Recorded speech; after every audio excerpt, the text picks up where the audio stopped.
Halo sahabat wirausaha, ada yang pernah nggak sih ngerasain kalau saat ini persaingan di pasar lagi kompetitif banget untuk produk masing-masing?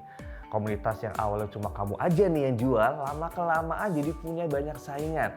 Yang akhirnya yang beli produk kamu jadi makin sedikit sampai penjualan turun drastis. Mungkin hal ini terjadi karena produk atau jasa yang kamu tawarkan kurang memiliki nilai unik atau keunggulan yang dicari pembeli. Alasan lainnya, mungkin juga produk kamu nggak punya ragam varian yang luas sehingga pelanggan cenderung cepat bosan. Memang apa sih hubungan antara keunggulan dan nilai unik bisnis untuk penjualan? Dan seberapa penting sih punya varian produk yang luas untuk brand kita?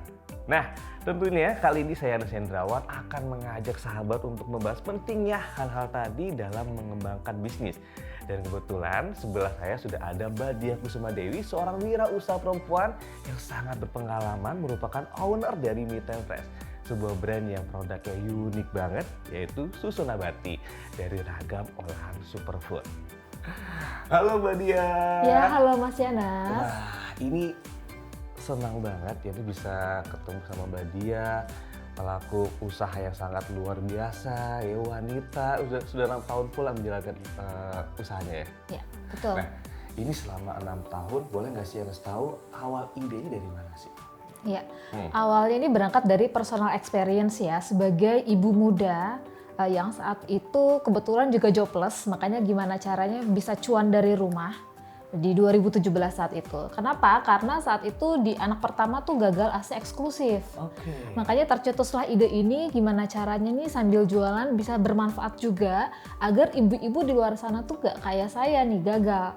Nah, dengan minuman berbasis tumbuhan ini seperti susu almond, susu kedelai, ini yang lebih sehat dan lebih alami seperti itu. Oke, jadi dari pengalaman anak pertama yang gagal ASI. Iya, betul. Berarti dalam kandungan-kandungan juga mempunyai banyak sekali manfaatnya. Betul. Oke, nah dari pengalaman Mbak Diah sendiri, seberapa penting sih keunikan atau nilai tambah bagi keberlangsungan bisnis? Jadi seberapa besar juga nih pengaruhnya?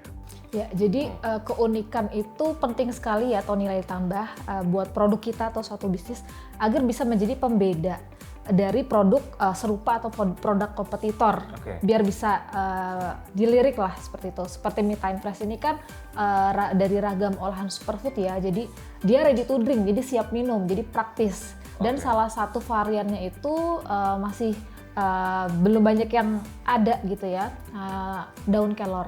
Oh, oke. Daun kelor ini penambah yang membedakan dari produk yang lainnya ya? Iya, jadi ini bisa dibilang tree of life ya, jadi pohon ajaib karena memang memiliki kandungan yang luar biasa gitu. Rasanya enak, hasilnya atau khasiatnya juga bagus banget gitu. Nah, ini yang akhirnya kita jadikan nilai tambah. Ini juga baru lahir sebenarnya pasca pandemi sebenarnya, karena kan kita harus berinovasi terus. Betul. Ya gitu. Ini obrolannya seru Mbak, dan pengalaman banget buat saya, dan baru saya menemukan sebuah minuman yang ternyata mempunyai kandungan yang sangat bagus sekali buat customer. Oke, nah kalau misalkan kita melihat nilai uniknya ada, added value-nya juga ternyata besar banget pengaruhnya. Dan ini semakin unik, semakin unggul, semakin bermanfaat juga, maka semakin besar juga kepercayaan pelanggan kita. Dan tentunya ini juga bisa bikin mereka kembali lagi tentunya ya. Nah kalau gitu sekarang pertanyaannya nih Mbak, kalau misalkan kita melihat untuk bisa menemukan nilai unik dan membentuk keunggulan alias nilai tambah dari produk tadi, itu seperti apa dan dari mana sih? Ya, jadi pertama yang harus kita lakukan adalah kita riset dulu nih. Jadi kita survei. Jangan kita langsung bikin variannya terus langsung jualan. Nah, itu salah satu kesalahan ya. Yang biasanya dilakukan para pebisnis pemula. Kebanyakan kalau misalkan saya pemula dan teman-teman saya pemula tuh kebanyakan udah kita buat dulu. Itu ternyata salah. Salah. Malah nanti habis duluan nanti cost-nya di awal. Kalau kita riset dulu kan kita bisa meminimalisir budget ya. Makanya kita harus tahu nih kompetitor kita siapa saja. Terus taste-nya gimana rasanya, varian produk yang dikeluarkan apa saja, testimoninya, harga terendah, harga tertinggi, dijual di marketplace mana aja, konten sosial medianya seperti apa, itu juga harus kita perhatikan. Agar kita nih bisa cari nih posisi kita nanti di sebelah mana ya, biar market itu bisa kita menangkan seperti itu. Kalau boleh tahu berapa lama ya Mbak kita harus riset seperti itu? Waktu itu sih saya, nah ini sebelum saya menjalankan usaha itu saya ada sekitar 4 bulan saya persiapan dulu. Saya belajar bisnis dulu, terus ya kita survei, riset dan lain sebagainya sampai akhirnya benar-benar launching itu kita butuh 4 bulan.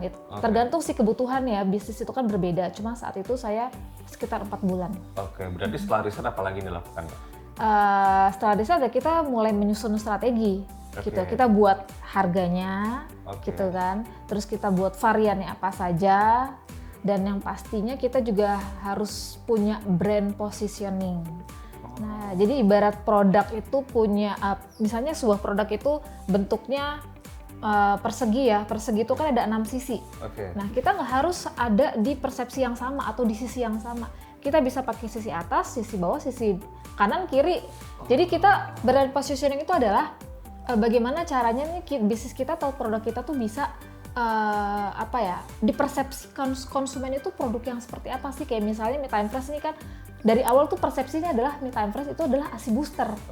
Tapi bukan berarti hanya untuk ibu-ibu menyusui saja, karena bisa diminum oleh anggota keluarga, ayah, ibu, adik-adik gitu kan. Intinya nih bisa menjadi minuman yang ramah anak atau ramah untuk anggota keluarga. Gitu. Itu mindset berarti ya? Iya, betul. Terus ada lagi? Ya paling itu yang harus kita perkuat di awal ya gitu, agar produk kita tuh bisa jadi, nggak harus top of mind sih, tapi setidaknya bisa menjadi pilihan konsumen ketika ingin memutuskan membeli suatu produk. Ini jadi lengkap dari mulai riset, terus tadi Mbak Dia juga mengatakan strategi. Strategi, itu emang butuh semuanya. Iya. 4 bulan loh, luar biasa. 4 bulan ya. Jadi kalau saya lihat emang sangat detail ya Mbak ya? Iya. Riset, target, pasar, sampai ketentuan brand kita di pasar seperti apa dan bagaimana. Betul. Nah, lalu setelah itu bagaimana nih Mbak Dia memasarkan produk yang dijual kepada pelanggan berdasarkan nilai unik dan nilai plus tadi yang Mbak tawarkan kepada customer? Ya, kalau cara menjualnya itu kan balik lagi ya, kita harus mempertimbangkan ini produk kita ini sebenarnya target pasarnya itu siapa? Target pasarnya siapa? Karena kalau misalnya target pasarnya itu kita juga masih terlalu luas, akhirnya itu juga akan mengarah ke strategi marketing atau strategi penjualan kita gitu. Karena produk Me Time Fresh itu produk yang segmented gitu, nggak semua orang butuh, nggak semua orang nyari, jadi kita yang harus pintar-pintar menjemput bola gitu. Nah, kita salah satunya selain kita beri promosi di sosial media, kita juga punya pasukan reseller atau marketer. Iya. Itu emang harus kita wajibkan dari masing-masing pengusaha atau bagaimana? Enggak sih, nggak harus. Sesuai dengan kebutuhan aja. Kan makanya tadi kita lihat dulu produk kita tuh kayak apa sih gitu. Treatmentnya butuh treatment yang seperti apa. Karena ini produk yang memang bukan mass product ya sebutannya ya. Jadi kita butuh pasukan yang bisa mengedukasi ke konsumen secara masif dengan kekuatan word of mouth itu gitu. Jadi kita pakai komunitas tuh ibu-ibu ya, ibu-ibu muda. Emak-emak. Iya, karena ibu-ibu zaman sekarang itu kan punya komunitas ya, punya circle. Ketika mereka sudah bicara dari satu mulut ke mulut lain itu salah satu cara yang efektif juga tanpa membutuhkan kos yang besar, tapi trust ya, dia punya kepercayaan kan, si ini ibu ini pakai loh, bagus tuh katanya. Itu kita kadang cenderung lebih memutuskan membeli kan dari referensi. Nah itu yang kita gunakan. Bener, jangankan teman-teman yang lain, bapaknya aja kalau misalkan ibunya ngomong pasti iya aja. Iya. Emang sih. Oke. Nah, ini luar biasa sih kalau misalkan tadi saya rangkum dari mulai perjalanan 6 tahun, ternyata banyak sekali yang dilalui gitu kan. Kayak mulai ide ternyata berawal dari anak pertama ya, terus strategi yang dilakukan dan juga banyak sekali. Salah satunya juga the power of mama yang ternyata itu bisa meningkatkan kualitas untuk menjual produk yang kita tawarkan kepada customer. Betul. Oke. Jadi gini, Mbak Dia, tadi kan kita sudah melihat nih untuk mendukung pengembangan bisnis, kita juga perlu nilai unik yang stabil, nilai-nilai plus lainnya yang bisa kita sorot untuk memasarkan produk yang kita jual ya Mbak ya. Nah, sekarang mungkin waktunya buat Mbak Dia nih kasih tips-tips buat sahabat wirausaha nih yang mungkin akan memulai sebuah usaha gitu.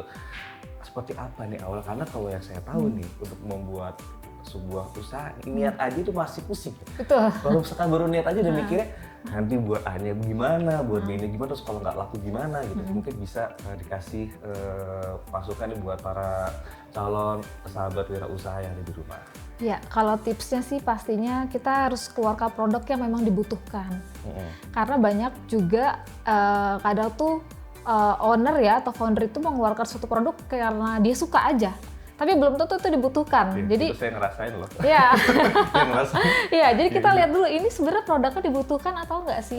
Terus menjawab solusi dari permasalahan yang ada enggak. Jadi sebenarnya tuh bisnis itu adalah solusi atas permasalahan-permasalahan yang dirasakan oleh market. Sebenarnya itu intinya. Yang dibutuhkan sebenarnya. Yang dibutuhkan. Kalau nggak dibutuhkan ya jangan tanya kenapa kalau ternyata sepi pembeli. Seperti itu. Jadi itu tips yang pertama. Terus yang kedua, dari sana akan ada turunan nih namanya target market. Kalau target marketnya tuh terlalu luas gitu ya, itu terlalu random jadinya. Ketika kita mau ngejual, bingung karena strategi atau cara membidiknya itu banyak melesetnya. Jadi kita harus pastikan target pasarnya ini memang komersil, satu ya, punya nilai jual dan memang ini dibutuhkan gitu.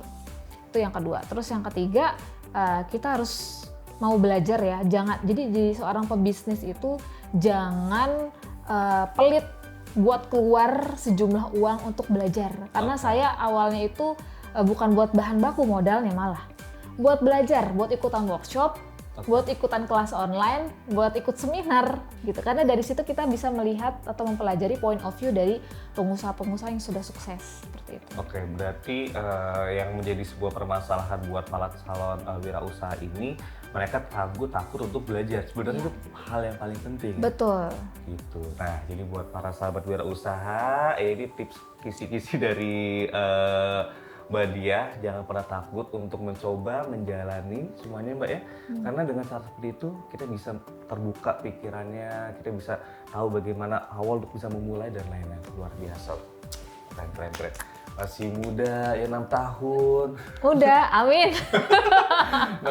Oke, nah yang pasti buat sahabat wirausaha semuanya mulai saat ini mari kita sama-sama cari tentukan nilai unik produk kita dan pertahankan itu sebaik mungkin. Jangan lupa kasih bisnis dan produk kita nilai tambah yang bisa jadi solusi untuk masalah pelanggan.